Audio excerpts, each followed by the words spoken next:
My dad also had like a little tape recorder that had tiny little reels in it, so I'd play around with that. I just loved microphones and tape recorders. I just thought they were so cool. And then, you know how absurd it is to hear your voice for the first time. You're like, is that how I sound? You know, and then you go through these phases of disliking your voice, liking your voice. It's pretty funny. I've always had some kind of a setup to play with and to record. It started off incredibly modest. I mean, there is a video on YouTube playing the song Two of Us as a soundtrack that me and my friend Tommy Carabalese remade. We made a film for our film class in high school. And we're sitting on the floor in my bedroom at, 17 and 18 years old, something like that. And the reel-to-reel's playing in the background. So it was just one guitar amp and a reel-to-reel sitting on top of it, one microphone. I think I owned 3 guitars at that time, a Strat and an acoustic and a semi-acoustic electric Gretsch.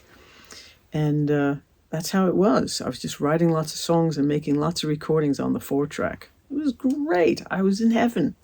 Then I realized I need a mixer, right? So a friend who worked in a music store got me this bi-amp mixer, and you could rack it. I didn't really like the sound of the reverb on it because it was a PA mixer. It was probably a spring reverb, and it didn't really go on everything. So it was fun, though. More buttons, more knobs, more things to play with, and a little bit of EQ. That was a nice added touch.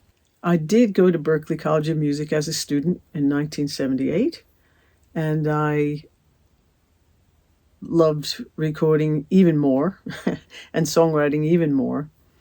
I still had the 4-track at that time in my dorm room, and I was always inviting people over to record because they would say, you can't hear all that at once, especially in my guitar labs, right?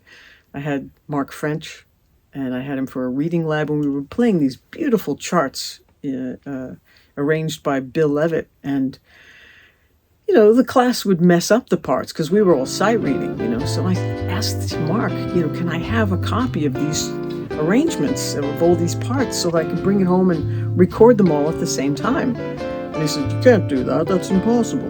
I said, no, I can. I have a multi-track machine in my bedroom. He's like, get out of here.